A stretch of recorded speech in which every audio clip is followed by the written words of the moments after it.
Let's go back to June 2023 in an official statement from the Bahá'í international community. On 18th June 1983, 10 Bahá'í women were taken to a square in Shiraz, Iran, under the cloak of night.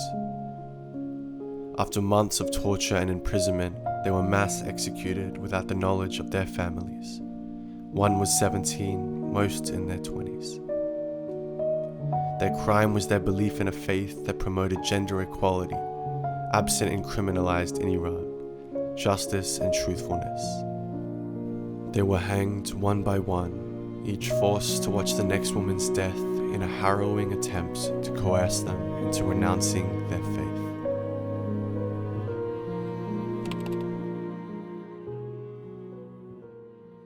This is one of the many grave injustices committed against the Baha'is of Iran. Since its inception, Baha'is have joyfully, faithfully, and unnecessarily been subjected to various forms of persecution for simply believing in the oneness of religion and humanity, for championing the equality of men and women, and at all times aiming to contribute to the betterment of Iran and the world. Despite this, forces of power, greed, and authoritarianism have influenced the leaders in a country which is so rich in religious culture, built off foundations of love and fellowship, into committing acts which by no means can be justified in any way or form.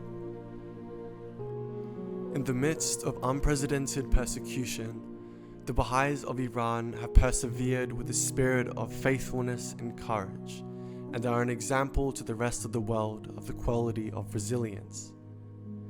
This is the time which many may be filled with feelings of hopelessness. But the friends in Iran see the light at the end of the tunnel and are inspiring worldwide non-political movements like the Our Story is One campaign, which is aiming to give a voice to the voiceless. I had the chance to sit down with Fereshteh Hushman, whose family has faced severe persecution during their time in Iran just because of their beliefs. I'm hoping that this interview gives insight into just how cruel this injustice really is. No human should have to be treated the way Fereshteh's family was. My father was assaulted twice, attacked and assaulted twice, and my brother had tried to take him to hospital on the second occasion, but the hospital refused to admit him. So they had to put him in a car and drive for 6 hours to the nearest hospital. And unfortunately, they wrote 13 items of things going wrong, and he didn't make it. So that was the hardest thing that I could cope with when we came to Australia, because my promise to my dad was that when I graduate, I sent a photo of my graduation. You know how you get a hat and you get cloak and you take a photo, and that was my promise. And I never went to my graduation because he was not alive, because he had already gone. So I had no desire to have a photo. Anyway, and I also found that my sisters and brothers who were working for the health department lost their jobs.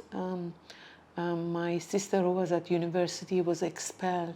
My brothers and sisters who were in high school were expelled from high school. The shop that my dad had was taken by the government, and the house was raided several times, and they took all their Bahá'í books and whatever was valuable. So the family was going through a lot of difficulties with the government, and I was in Australia, and I really didn't know what to do, how to help them. Fereshteh's story really hit close to home for me. My family, the Akhtar-Khawaris, have been subjected to extremely similar forms of persecution. Recently, my Baba Buzurg, or an English grandfather, visited me, and he shared with me a little bit about the stories of my family and our history. I was greatly impacted by the stories which he shared, and it really sparked me to actually work towards creating justice and creating stories like this one. I asked my grandmother to write a little bit about his story and send it to me so that I could share it with everyone. Here's what she said. Baha'is didn't have security in Iran, as news arrived daily of people being arrested, tortured, killed or taken to unknown locations. Knowing the history of past attacks on Baha'i families, where children were tormented in front of their parents to force them to deny their faith, their parents were worried and scared. This fear led some Baha'is to send their children to boarding schools in India from as young as 4 years old, causing them to suffer from separation. The two brothers lost their jobs due to their religion and decided to leave everything behind and flee Iran to be with their children. This decision resulted in the loss of their home, belongings, and the money they'd worked hard for, which they never recovered. Both of their parents passed away and were buried next to each other with a beautiful garnet stone in a Baha'i cemetery. However, in a few years, the Islamic government destroyed the cemetery and the tombstones. Fortunately, 2 hearts from the design were saved, which the sisters collected as a cherished memory and kept in a room at her house. The sister was now married and had a 3-year-old beautiful girl while being 9 months pregnant with her second child. One day, a group of individuals attacked their house while her husband was not at home. They demanded that she deny her faith, threatening punishment and confiscation of their belongings. Her response was, "You can take everything I have, but you can't change my heart." However, when they arrived at the hospital, the nurses were upset and apologetic, explaining that they had received orders from the Islamic authorities not to help this lady in labor. Tragically, she and her baby both died due to the lack of assistance from doctors or nurses. Unfortunately, my grandparents' generation are not the only ones to have experienced this injustice, which is still happening decades later. I had the opportunity to sit down with Nora, a 27-year-old Baha'i youth who came from Iran in 2022. I was honestly lost for words after hearing about her experiences and her hopeful vision for Iran. Like many other youth her age, Nora's father was put in prison, and she was also expelled from university. This was all because they believed in the Baha'i faith. Being there and you're just used to everything like that. You see all of your families and friends are going through the same thing. So maybe the shared trauma that we have together make it easier as well. But yeah, it's just not too hard from inside, but it's really hard from outside when you overseeing it as from outer perspective. But being inside it, it's just you're so proud of being my father used to say when I was expelled that you gave a gift, a small gift to Baha'u'llah, and just that's precious and you have to be proud. And it's kind of hard, but at the same time you're seeing the bigger picture of how your sacrifice gonna make difference in the future, or I don't know, just finding this meaning inside of all this stuff that's happening to you, make it much more easier to just go through it. Yeah. To me, women like Farishta and Nora embody and demonstrate what it means to have power. By power, I'm referring to being gentle yet firm, courageous yet tactful, fighting for what you believe in a time where those in power consider justice to be idealistic. I don't know if everyone noticed, but during the interview with Nora, she had a smile on her face the whole entire time. I truly find it remarkable that although these Baha'is have been through so much, they find joy in their suffering. I'm not sharing these various stories of suffering to create pity or empathy, but rather to highlight that our story is truly one. Despite the harsh injustices being committed against the Baha'is, they do not fight back in a violent manner. They do not ask for sympathy, but rather they joyfully stand up for equality and stand firm in what they believe, even if it means giving their life. The Baha'is are persecuted in many different ways. However, of a growing concern is the dismissal and expulsion of Baha'i professors and teachers from universities. In a report published by the Baha'i International Community's Representatives Office, they found that more than 20,000 professors have been dismissed from their positions, and tens of thousands of Baha'i students have been barred from universities. These alarming statistics have possibly come as a result of a government-led campaign aimed at blocking the progress and development of the Baha'i community, as outlined in a secret 1991 memorandum called the Baha'i Question. I had the opportunity to have a conversation with Dr. Shahram Dana, who has had a simply incredible career, working for organizations like the United Nations as an international war crimes prosecutor. Dr. Dana gave further insight into how the Baha'i Question outlines a systematic government plan for the persecution of the Baha'is.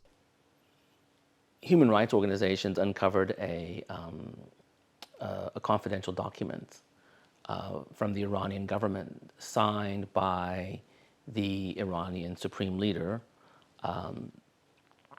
And this document basically outlines a government plan for the persecution and arguably the eradication, the genocide of the Baha'i community. The document has an interesting title. It's called Resolution of the Baha'i Question, which is the same title the Nazis gave to their plan for the destruction of the Jewish community.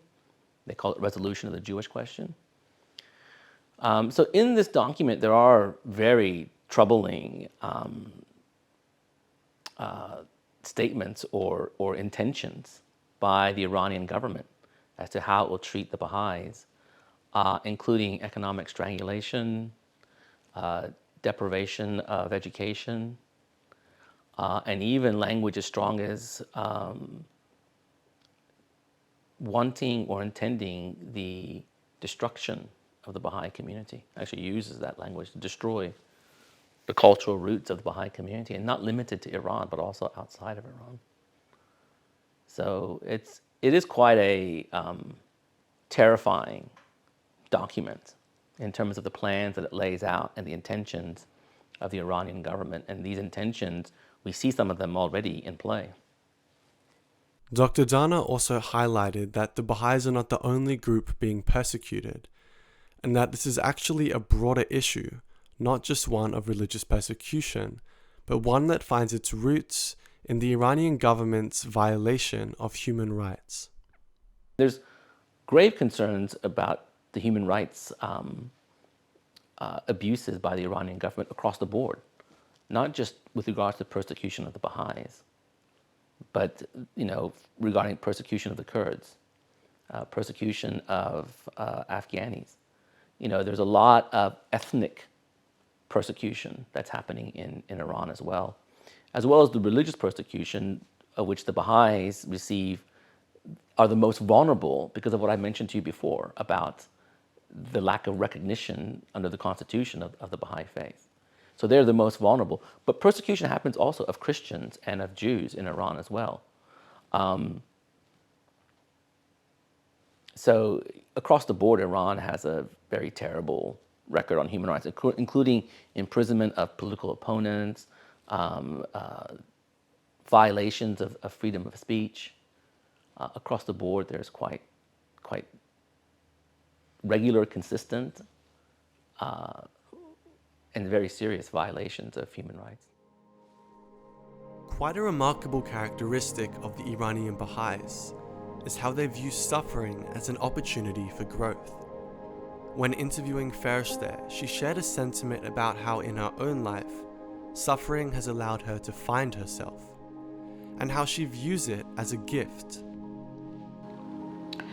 So those experiences have made me look internally and find myself and find that suffering can lead you to self-discovery. The suffering that is a gift, in fact. All the central figures of the Bahá'í faith suffered, like the Bab suffered, Abdul Baha suffered, Baha'u'llah suffered. But their mission to the world was be united, be happy, and try and strive that your actions will be like beautiful prayers. This notion of suffering is one which I don't think in the West we truly understand. However, it is one that the Baha'is of Iran are taking on together as one united body capable of being as Baha'u'llah describes in the Seven Valleys, as chill in the hellfire and dry in the sea. It's not often a group that has been wronged for so long finds unity in their suffering. And I think this is the really powerful part about the Our Story is One campaign. I'll let Noura share this concept. The circle of people being suppressed because of their beliefs is now getting bigger and bigger, and now people are seeing like we are sharing the same story, we are sharing the same pain, and that's a beautiful thing to like. It's gonna unite us all together because we are having like the common trauma like we are going through, and that's what I love about this campaign or like this movement, because we are saying like we are all humans, we are all Iranians, and we are just suffering and we can be united together. Our beliefs do not have to be fully understood. We are not asking for the full comprehension and validation of our teachings, but rather we are seeking something even greater and more powerful, and that is love. It is not too late for reconciliation.